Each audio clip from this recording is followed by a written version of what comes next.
Guillermo del Toro a dormi dans une chambre hantée sur le tournage de Frankenstein, le nouveau film de Netflix. C'est pas une blague, il a choisi la chambre la plus flippante de l'hôtel en Écosse.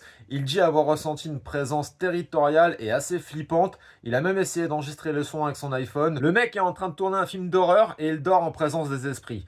Les anecdotes sur le nouveau film de Netflix, c'est parti, abonne-toi. Le laboratoire de Victor Frankenstein n'est pas un studio, ça a été recréé de façon réelle. Ils se sont servis d'une tour d'eau. Le résultat était tellement réaliste que même l'équipe disait on dirait qu'il y a de la vie là-dedans. Jacob Elordi joue Frankenstein dans le film. Il a dit qu'il a appris la danse buto japonaise pour apprendre à bouger comme une créature qui découvre son corps, mais aussi il s'est inspiré de son chien. Il a regardé comment il bougeait, comment il grognait, ses réactions.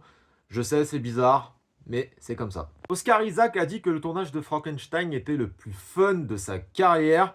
C'est un peu bizarre quand on sait que le film est très sombre. Il disait qu'il y avait une super bonne ambiance, c'était assez gamin. Del Toro arrivait tous les matins avec des idées toujours assez folles et que tout le monde était partant pour y aller. Pour Guillermo del Toro, Frankenstein n'est pas un film d'horreur, c'est juste un film d'amour et de douleur.